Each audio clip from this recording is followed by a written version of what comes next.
tat. Words can build or words can break. Speak the truth for all our sake. A hand that feeds can also bind, but peace can free a restless mind. Fix the cracks, don't paint them bright. The world's not whole without the fight. So rise and speak, don't just comply. Change the script, don't live the lie. Counter this, counter that.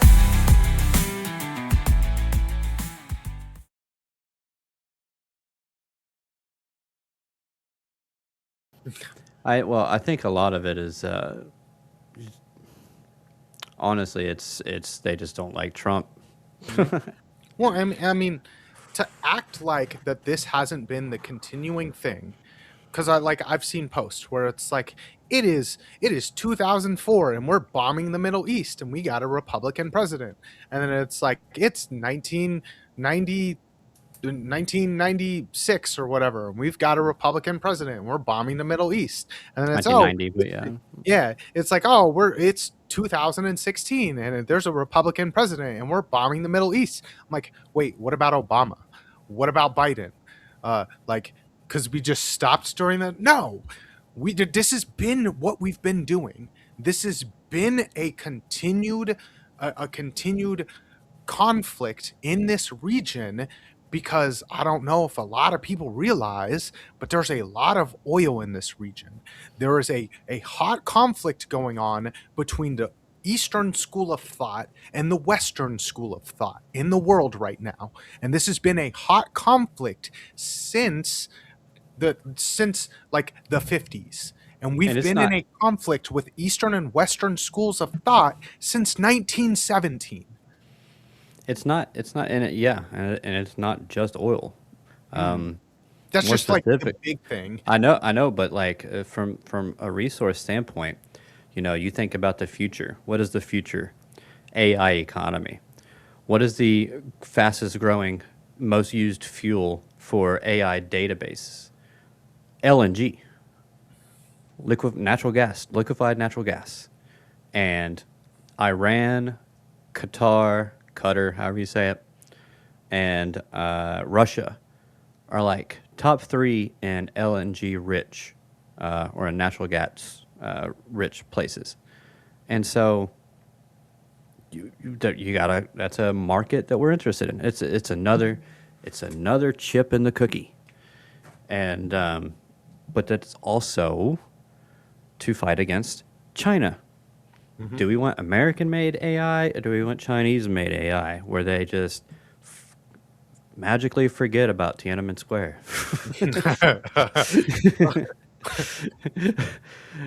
Did you see that when people would got on DeepSeek and they would ask about Tiananmen Square and it was just like, I don't know what you're talking about, dog. Yep. What is that again? Oh, that didn't happen. Yeah. And it's like, what do we want? And that's the question I think a lot of people just aren't willing to answer. They're willing No, to because answer it, they don't like what comes with it. but like that's the thing about when it comes to global power.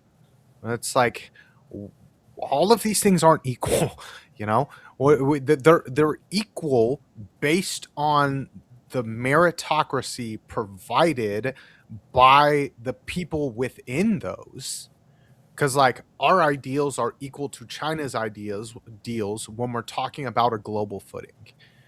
But one ideal system seems to work a little bit better than the other ideal system and provides flourishing, while the other, struggled extremely hard and had to adopt some of our ideals. I do think that in some ways we should get back to the duty uh, that China seems to keep a hold of. But for the most part, I would say, barring a few specific examples, like the destruction of the nuclear family, Western society has done a pretty good job at making people flourish while also not impeding on that flourishing and those freedoms provided with that flourishing. And that's why I'm You, said that's why I say we've been in a conflict with Western school of thought and Eastern school of thought since the rise of Marxism in 1917. And this has been one progressive move forward in history that has gone hot and cold multiple times. And we want our ideals to win, right? I mean, at least I do. And I would hope that most of my fellow Americans would also agree that we would like this Western school of thought to win.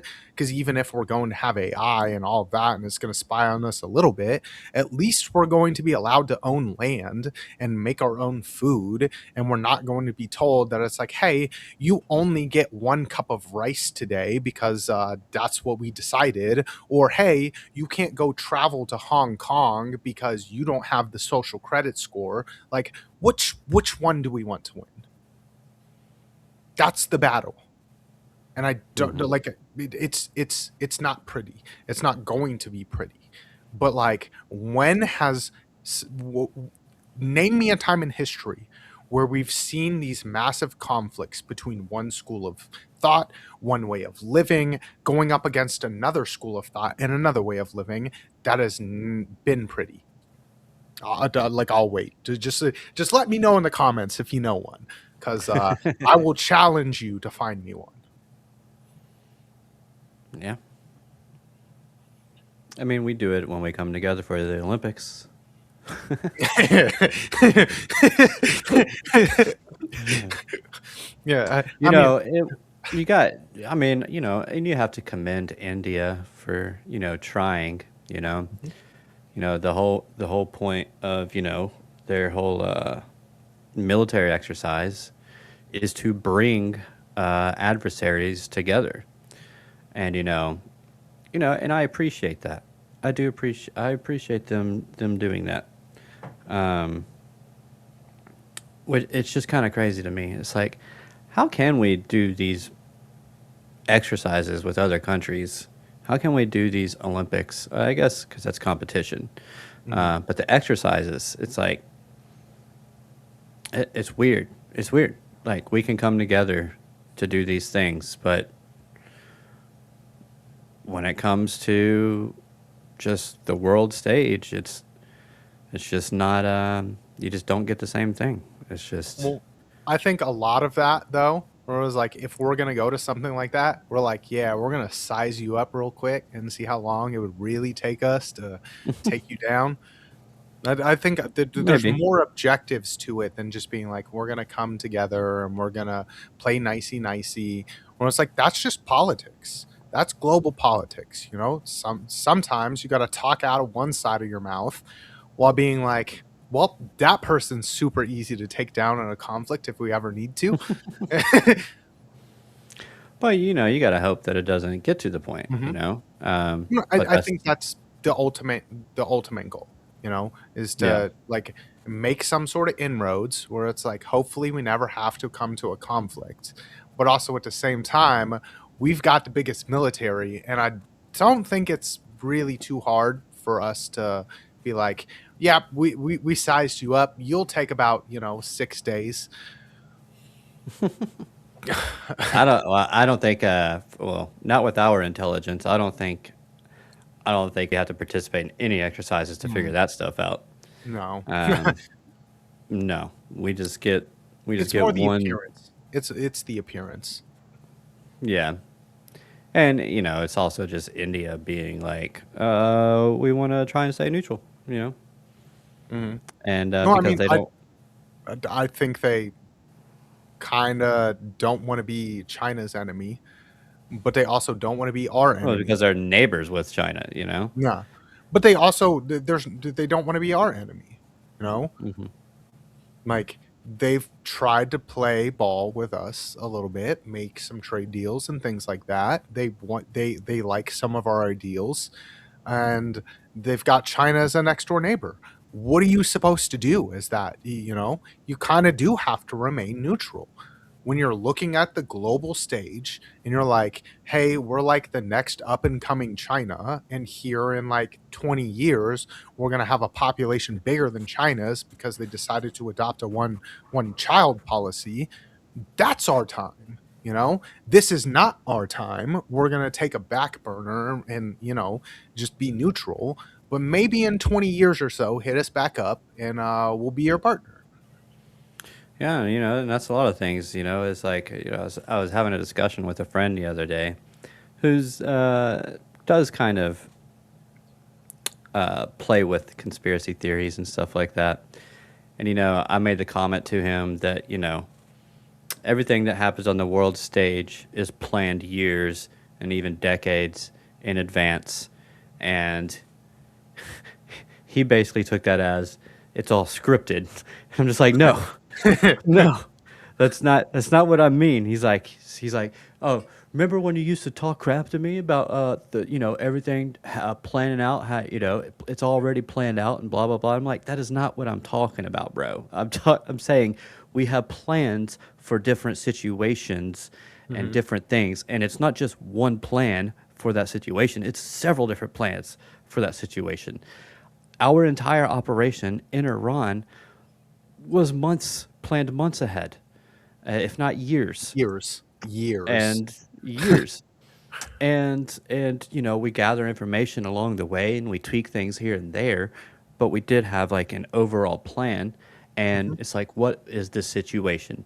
The situation is Israel wants to go in and take out the top leaders, and they want us to give support. And it's like, okay, well, we actually have a whole plan for this, and this is our plan. And so we can collaborate and work on both of our plans at the same time and make the necessary tweaks wherever we need to. But we also notice, oh, Russia, their military is kind of depleted. They've been at war for the past 4 years. They're kind of, they can't really do much to help Iran at this moment, even though they're one of their allies. They can't really do much. So that makes it a good time for us, because now we can take care of one of our 3 biggest adversaries, Russia, Iran, and China. We can now try and get one of those out of the way, and we can put more focus towards China. Because I don't think we really have too much focus on Russia. We'd have a little bit, but obviously, but I mean, like, they're just you're not the talking about economic powerhouse that China is. no. Well, and you're also talking about a country where it's like you couldn't squash the Ukraine. I was like, bro, that would have taken us what? If we played by the rules that you're playing by, the U.S. would have been done with that. Like, so the fact that you're wasting billions and billions and billions of dollars on this conflict, I don't think the U.S. really has an interest in stopping the Ukraine war right now, which is why I do also think that it hasn't happened. It's very beneficial that Russia is distracted right now, and it allows us a more geopolitical strong house on the world stage.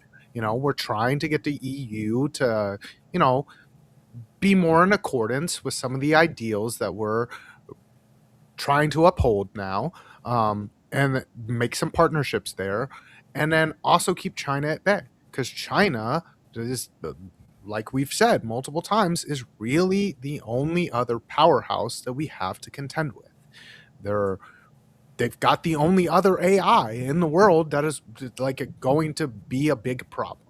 And if you're looking at the future and how the future is going to be, do we want US AI and Western based AI with some kind of morals built into it?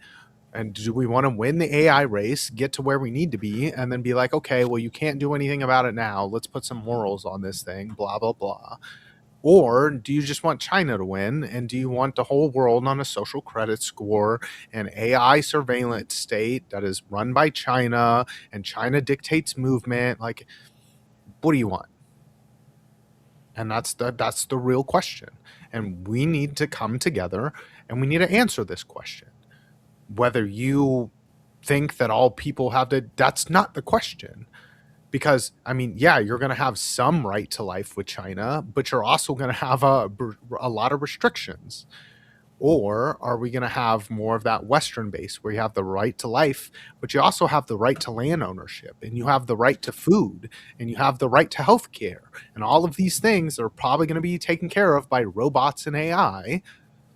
Is it going to be China, where it's like, well, your social credit score isn't high enough for us to build you a kidney in the lab, so you're just going to have to die? Yeah, because like that's where we're at, you know. Well, this is why this is why that question of duty is so why I don't really care for it and don't consider that liberalism. No, it's not. Because yeah, because it's like you can't be forced to do it. Is what is basically what I'm like kind Mhm. of like getting at. Like But I that's what I don't like. I think you ought to Mhm. provide some type of duty to your society. But I think that's So more of a moral than a lawful question. I mean, you can it is a because moral question. you can't codify morality, right? Or No, codify. but I mean, but you can, at the barrel And of a gun, force duty, the same way that we've seen throughout history. So it's like, if you're right. not willing to uphold this duty, we're gonna make you uphold this duty because the society demands it. And if we don't have you uphold this duty, then our society will collapse eventually. It might not be today, it might not be next year, but in the end, China's going to dictate that you can't go to Hong Kong today because you didn't do whatever they dictated. And I would say that you don't have a liberal society. You can't continue to have a liberal society unless there are duties demanded of the citizen in furtherance of the upholding of that liberal society. That you can only have these liberal ideals as long as you're willing to uphold them with duty. And the minute that you are not willing to uphold them with duty, you're going to collapse like a Rome, who got invaded by the Visigoths in 84 AD and then collapsed in 87 AD. So would you say China's system um, is more likely to last long term because De- that is built depending into their system? depending on if we can have some of the fight that's going on for souls and minds right now win. We are seeing a giant push in the European countries right now for like I would say it'd be like the equivalent of like America first type thing, whereas like Europe first, whereas like the UK has a big movement going on right now with hearts and souls and minds that are coming forth that are like, hey, the UK isn't really the UK anymore, and we need to get back to being the UK, and we need to put the UK citizens first if we want to continue to have the UK society. And that wave kind of moved across Europe. They had their first meeting 2 weeks ago with all of these countries that are trying to uphold all of of that school of thought, where you do have some sort of duty to the society that has allowed you to flourish. And I think they're not mutually exclusive from each other, like I said earlier, and they're kind of necessary. You So what's do the have difference though? What's the what? difference between American or Western duties and Chinese duties? I would say they're the same. A They're the same. duty would kind of be the same. Whereas like over there, you have Not what it is. I mean, what's the threshold? Like, what is too much?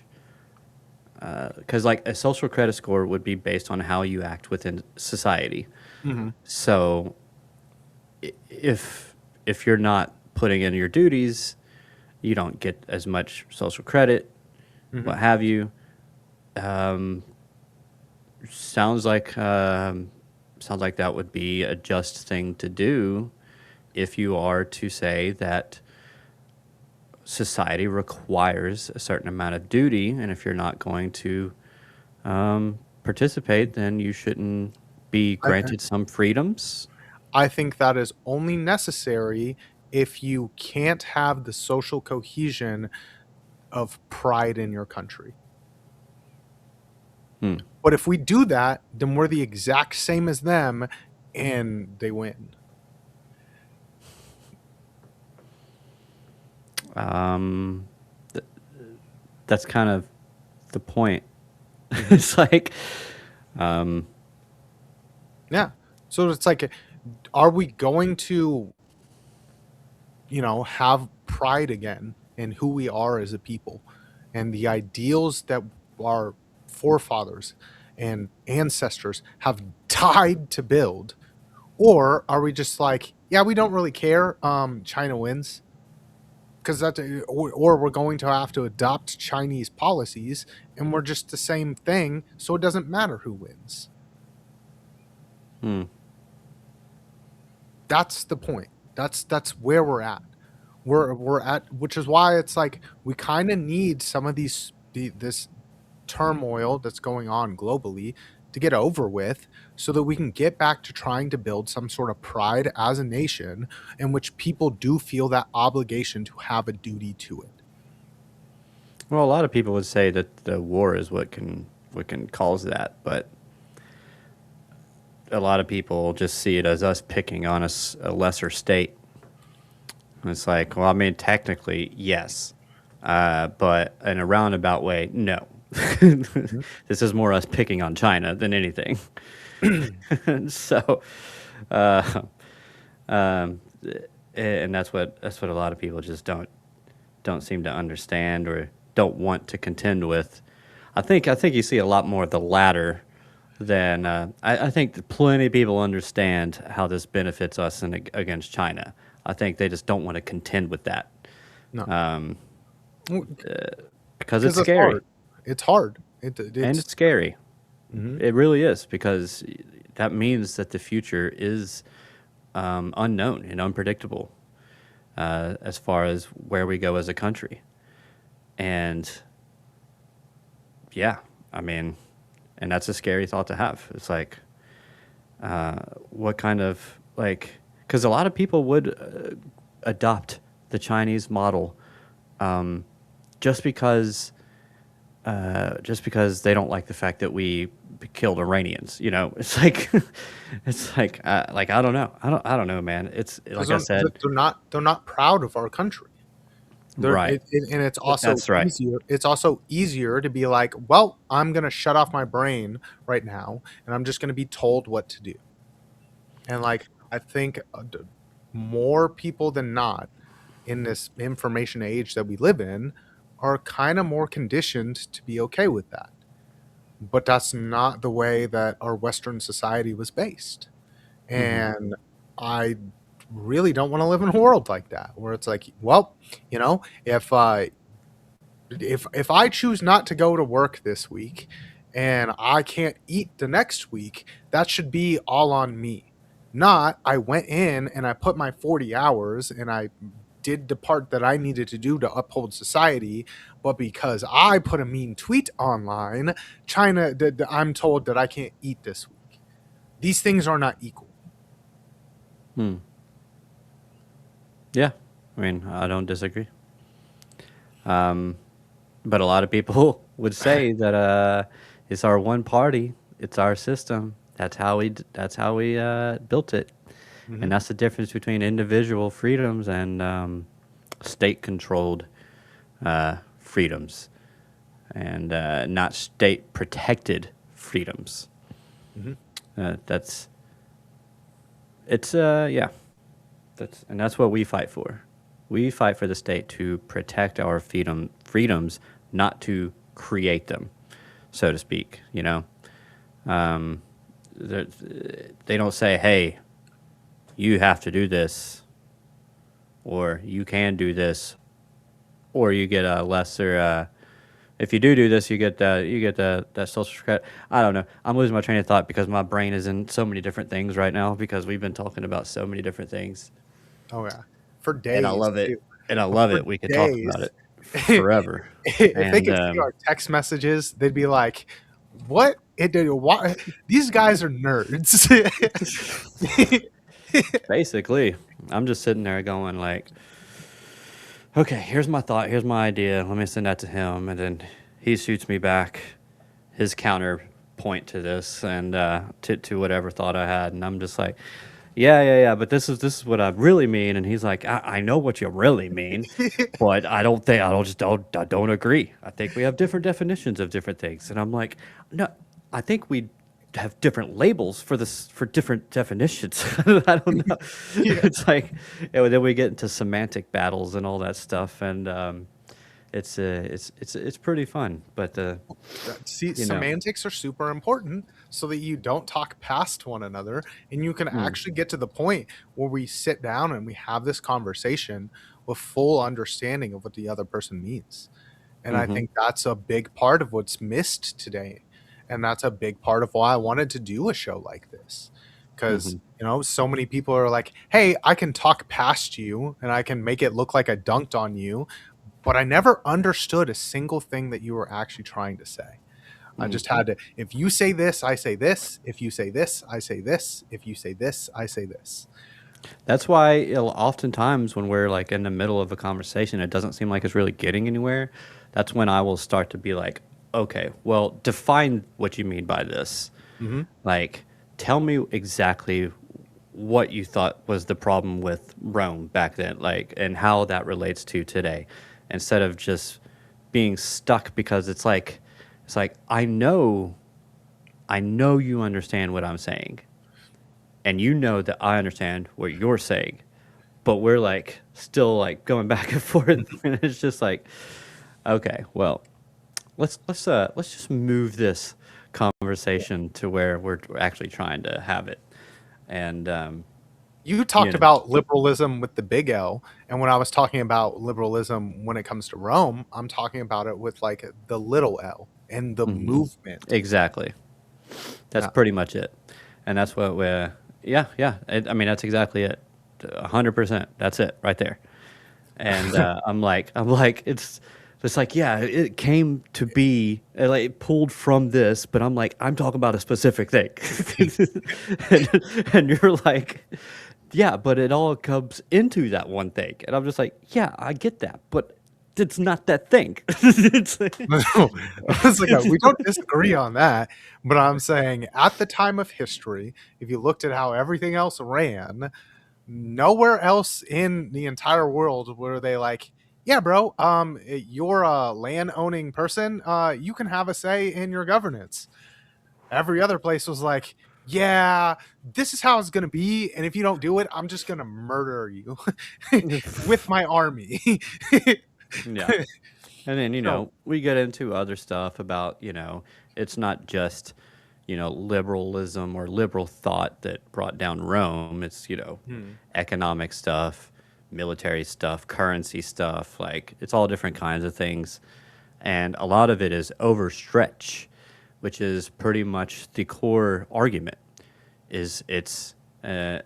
You said it in one of the texts, unchecked liberalism, and I'm like, okay, sure. Which is also like, then you could say unchecked currency, you know, mhm. uh, making it too diverse, breaking it up too much, and fractional currency. Yeah, imagine that. It doesn't really work, does it? But also the overstretch of the military. Like, it's all these things that is just like you're expanding too much, and then when you expand too much, you pop. And, you know, the question is, does liberalism die if it expands too much as far as the ideals? Meaning, if we spread liberalism throughout the whole globe, will it eventually collapse because it's too much or something? I don't know. Do we always got to have that competition? Do we I always think need it. that competition? I think it depends on how weak an area is or something like that. Like, are you someplace like Africa where it's like, okay, well, northern Sudan is liberal, and then like southern Sudan is like more run by a warlord. Hmm. So it's like I think it really just depends on how weak an area is. As it's like, okay, well, if I tell these people that they're gonna get more food if they take up these arms and we go take this area over, then liberalism will die in that Hmm. area. And it just depends on how much force we're willing to use to maintain the liberalism. And that's the part that I think a lot of people, can't really comprehend. And it is like, no matter what legal system you have, no matter what moral system you have, it's all backed up by force. It's some guy with a gun and some guy with a gavel and some guy with prison bars that is going to maintain this system with force. True. And the reason why I chuckled a little bit because I was just going back and thinking about it was like 5 back and forths ago uh, when sent a screenshot to ChatGPT, and ChatGPT was like, "You're both right," and I was like, "I'm not gonna have it. I'm gonna argue." Oh, I love it. I'm like, I don't know. No, we're not both right. I was started to argue with the ChatGPT. Oh, that's too I'm like, great. we can't both be right. It's wrong. You're wrong. And it's like, well, you're right, but at the same time, he's also right. And I'm just like, well, no. I'm winning this battle, damn it. ChatGPT told you you weren't going to win that battle because we can, and that's why I think that's that really highlights a point though that we've talked about here. Whereas it's like it's not mutually exclusive. Like a lot of these things are not Mm. mutually exclusive of one another. That multiple things can be right at the same time while also being neither moral or immoral. And Mhm. it's like such a mind cluster to a lot of people that are just like, you know what? I'm just gonna say that it's Israel and that's why we're there. I'm Yeah. like, come on, bro. Like, Israel might be why we did it now. Mhm, Um, but let me tell you guys something. We were always going to do this to Iran. mhm. Ain't no ifs, ands, or buts about it. Nope. But Israel was ready to go now. And so we were like, I mean, we can't sit there and let Israel go about that alone. We just can't. Well, Like, because the way that they're gonna do it is not exactly the way that we would do it, because there's a little bit of a difference of morality there, based on books. mm, well, I don't, what do you mean? Um, What would they have done different? do we want to dissect religious talk or not? Well, I mean, you mean reasoning or Yeah. how they go about it? Well, Because, but like how they go about it is partially based on reasoning, where it's like the reason that they were okay just blowing up almost all of Gaza. Gaza was because also their some of the religious text is like, yeah, well, babies don't have souls yet, and children are the same thing as animals. I'm like, yeah, that's not how we do this here. No, no. So that's why I was like, the way that they would do that and the way that we would do that are completely different ways. And that's why it's like we would kind of want to be on the forefront of a conflict with Iran where we have very big interests, or there is no Iran and we don't have to worry about everything. And it's like, then it leaves a power vacuum where someone comes in here. Is it China? Is it Russia? It's probably going to be China, and Israel can't fend off against China. So it's like, yes, we want to be at the forefront. We want to keep Iran structurally sound, and we want to leave it open so that someone that is more compatible with the Western ideals of thought gets in here and wants to play ball with the rest of Europe and America. Agreed. I think we can actually split this up into two like 50, almost 50-minute episodes. Mm-hmm. I think it'll be good that way. I don't know where the midpoint will be, but I'll find it. unless it's like right at 50 somehow, but no. Just trying to think if there's anything else important to hit on. Well, let's just go ahead and how are you viewing the war in its current form? What has happened from the beginning, from last weekend till now? How do you see it playing out? Just your best guess. I mean, obviously it's unpredictable, but or if you just want to tell me, well, I guess we know how you want it to work out. But do you think the U.S. will actually, this time, achieve its goals when it hasn't done it in the past? I would say it'd be kind of hard unless we can get allies in the region, like Turkmenistan and the Kurds, along with Israel ground forces, and maybe someone else, like Egypt, that come in here and we're like, hey, we're going to put something in place that is more aligned with like a Western culture. Because like Egypt is one of our great partners. We do a lot with Egypt. We've been great friends with them for quite a while, and they're more of a Muslim-based country. They're not more radicalized, but at their core, they're a little more Muslim. And I think if we have something like that in Iran, that would be more beneficial for not just the United States, not just Israel, but the entire world. And that's what we're trying to get out of this. And if we can't get something like that, where we have partnerships with like Iran, maybe Qatar, or maybe Turkey, Turkmenistan, the Kurds, if we can't get all of that together, then I hate to say it, but it would seem like we would need some boots on the ground to kind of destroy some of these missile launch platforms. And this would be more of a long, drawn out conflict that might have some negative consequences against America and the Western school of thought, because there's unintended consequences when it comes to war. And there's You mean going like to be. terrorism? Hmm.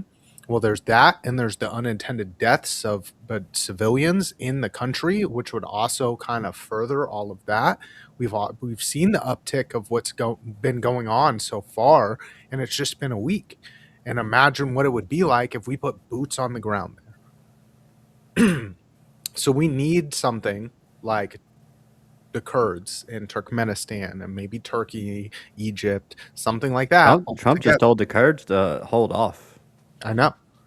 But they don't have the ground force needed right now, as of is, to be able to take over Iran. They don't. Well, the thing is, it's going to be extremely complicated because the IRGC is like hella decentralized now because we keep taking out leadership and more leadership and more leadership. That's why they could go and you have one guy apologizing to their neighbors, and they're like, we're going to stop shooting missiles at you guys or whatever, and then 2 hours later another faction of the IRGC goes and shoots at them. And it's like And then and then you have all these narratives and these counter narratives that I'm sure are there's so much propaganda going on, especially on X right now. Like it's crazy, it's crazy. Because I'm just like I can't that I don't that doesn't even make sense type of propaganda. Hmm. But like one of the big ones that I've seen recently was well, it's just the theories of why Iran says certain things and all this stuff. It's like the most recent one is the whole we won't attack you as long as you don't attack us, or attacks don't come from your land. And Trump goes around boasting that it's basically surrender, whatever. And then you have the theory going around. It's like, well, this is actually a brilliant strategy from Iran. They're saying that if their neighbors don't allow the Americans to uh, use their land to conduct operations from, then we won't shoot at them. So maybe this will force our neighbors to push America out, or say that they can't be in the region, blah blah blah blah. And I'm just like, no one consumes more of their oil than us, dog. That's just the reality of the situation. You know, so that's something that Piper brings up all the time. It's like, we're the biggest consumers. Why would they? Why would they force us out? Why would they push us out? Well, so that they can lose money. You know, who's gonna come in and supplement it? Not China. China's been undercutting. China's like, yeah, we don't actually want to pay what America's paying. So like, here's this deal. We'll buy 80% of our oil from you, but we want it at this super cheap price, which Hmm. only benefits China. Hmm. So Yep. yeah, we're the big dogs, and it just is what it is. It is what it is. It be what it be. It do what it do. So I don't know. It's complicated. It's complex, and trying to put any kind of morality on it is it's going to be a losing battle, Mhm. because it is what it is, and I just hope that we win that battle of ideals, Mhm. and because the future of the nation of Western society, that means my children depends on it. So Yep. we'll see. We'll see. Yep. And you also can't discount how like global superpowers have to act. And that's one of the things I think we'll have another discussion on. Because if we're not going to act in such a way, guess who is? Knock knock. It's China. So we're Yeah. gonna we're gonna do what America was gonna do, but we're gonna do it way worse, and we're gonna be the only ones to benefit. We're gonna pretend like we made your country rich by building some roads here, but actually that was for our benefit, so that we can get your minerals out of the Congo. You know. So if We you think, never did anything like that, though. hmm, what The was that? U.S. never did anything like that. Oh no, I wouldn't. But like, uh, that trust it's such it and that's it's complex. But if you want to look at it, like look at what we've done with something like Puerto Rico, and then go look at what China has done to the Congo, and then tell me which superpower you would want in charge. I don't know the difference, so I will have to look it up. Mhm. It's why it's drastic. Like look at the Belt and Road Initiative that China Hmm. has done, and look at all the countries that they've made partnerships with, and then look at what happened to those countries afterwards. And then tell me that we're not making the right moral decisions to kind of put inroads against China, and that it might also be a little bit bloody, but what China's doing is not any less bloody. Yep. Plus, as usual, they they detain their own citizens. Aren't the Uyghur Muslims like Chinese citizens? Hmm. Yep. But they go to re-education camps. Yep. So Because it's not compatible with their society, is what they say. yeah. Hmm. Exactly. But they'll also do that to people that aren't even like Muslim. It's just like, oh well, we deem that you're not compatible with this society for now. They like it. There was a story not that long ago where they like kidnapped a Chinese billionaire because he was making deals that they deemed were not beneficial in the long run to the furtherance of the Chinese mission.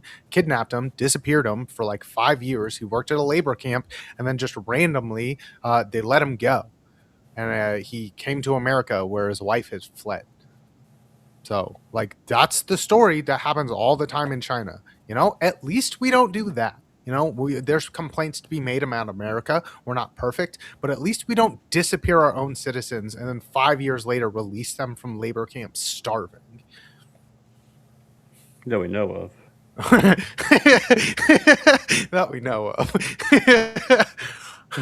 I'd say that'd be kind of hard to keep under wraps Yeah. in our current, modern technological age. And that'd be kind of hard to keep something like that under wraps. I mean, you would think so, but China does it. No, they don't. How would we know about it then? Because we infiltrate their stuff. So at the same Or time, they come here and they tell us their story. So at the same time, then wouldn't we know if we were doing that? Because China has infiltrated us and they've got tons of people here, and they would let us know if we were kidnapping our own citizens and putting them in forced labor camps for 5 years to re-educate them. Do you think they would let us know that? They had no problem putting out some propaganda that the USS Truman had been absolutely blown to smithereens, and making a fake AI video of it. Right. But that's... well, I guess they would do it because that would tell their own people that, see, we're not the only ones that do it. Even America, freedom-loving America does it too, Yep. Yeah, I mean, because... Yeah. I see that because Russia does the same type of BS propaganda where they try to equate us like we're like them when we're not.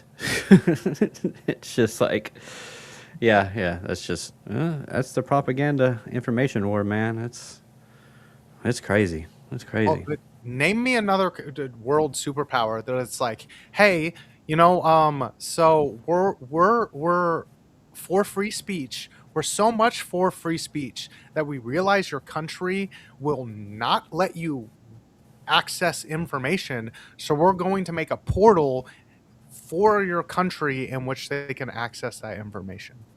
America's doing that. Yeah. We are building a global portal that anyone can access, regardless of what country they are in, that will then allow them to access things like YouTube, Rumble, the BBC, NBC, ABC, all of these things that are restricted in their own countries. So, yeah, we're so terrible that we want people to see everything and then decide for themselves what they believe is true. Meanwhile, China, can we come in? Yeah, but only if we put up all of these fences so that you can't see the rest of the city, and then we can have It's not even that, bro. over here. It's not even that. It's not even that. They say you can come to this city and be here. Mm-hmm. You can't go out there. No. Well, it's the That's same, basically it. same type of thing. Whereas, like, they held the Olympics there, and they were like, "Yep, we're gonna put up fences all along here. You can't see on the other side. You're not allowed over there, but we're allowed in this area, and it's super nice and it's super clean and like all this." And it's like, but on the other side of the fence, it was absolute chaos. Which is Mhm. like the same thing they do with tourism, where it's like, yeah, you're allowed here. Like, look at this super beautiful palace, but you can't go over there, or we'll shoot you. Yeah, exactly. So, I don't know. I don't know, man. I can't tell which one's better, David. I'm so confused. I think the shooting your own citizens is better, obviously, or Oh, shooting tourists that want to explore. I just want to see the rest of your country. Nah, that's not. We're trying to protect you. You shouldn't go over there. So if you go over there, we'll shoot you. Yeah, that sounds right. It's like Chicago over there. You don't want to go over there. Hey, yeah, we'll allow anyone to go to Chirac. Yeah, yeah, yeah. You're free. We'll warn you. That's a thing. Well, That's a difference. we'll tell you not to go to O Block, but you can go to O Block if you want to. Yeah, yeah. You're free. You're free to do it all you want, but good luck. Yeah. And you can film too. Go ahead, film it, and bring it back to us. That's the thing. You don't see what's going on in those villages and all that stuff over there. No. Millions of people in this little place. It's just like, and meanwhile they have entire like skyscrapers that are just abandoned. It's just like you have all this housing or all these little, this whole little town. Couldn't fill it up. I mean, you could, but You don't want you to. didn't. Yeah. You don't want to. Well, yeah, like a look up. It's like a abandoned city in China. Just Google it, and it's like a city the size of New York City. No one lives in it. It's brand new. They're like all the amenities, and just no one lives there. They wasted all of that money, and they just don't care. Just look at the videos from when they held the Olympics. Like they built a lot of stuff for that, and now it's just there, like Yep. like an ancient artifact almost. It's like, wow, okay, y'all do you, I guess. Yep. I don't get it, but okay. Like, whatever. You could set up more people, have more people doing more things, probably being happier, and which would probably lead to more prosperity and them wanting to do more for the state. But hey, You're starting to make sense, David. We can't have that. too much sense, too much liberalism. Oh, Yep. all right. It's almost 2 hours now, so to try to get us there. Hey, that's good enough. We will find a cut point somewhere along the lines, and hopefully y'all enjoy these episodes. And if you enjoy these conversations, let us know in the comments. Give us a thumbs up, subscribe, share it on out. We are trying to grow this channel. We are here, Rumble, Instagram, and on TikTok. All Counter This 01. Give us a sub. Let us know what you think. Share it on out. We appreciate it. And we hope to see you at further episodes. You got anything for the people before we head out?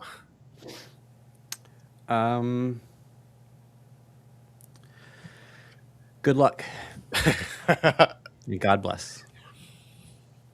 Well, I appreciate your time today, David. I know it was longer than usual, but I had a lot of fun with this one. So Yeah, man. hopefully we can come up with it just as a spicy one next time. And until next time, y'all have a great rest of your week, and we will see you at the next one. Counter this, counter that. Freedom's more than tit for tat. Words can build or words can break. Speak the truth for all our sake. A hand that feeds can also bind, but peace can free a restless mind. Fix the cracks, don't paint them bright. The world's not whole without the fight. So rise and speak, don't just comply. Change the script, don't live the lie. Counter this, counter that.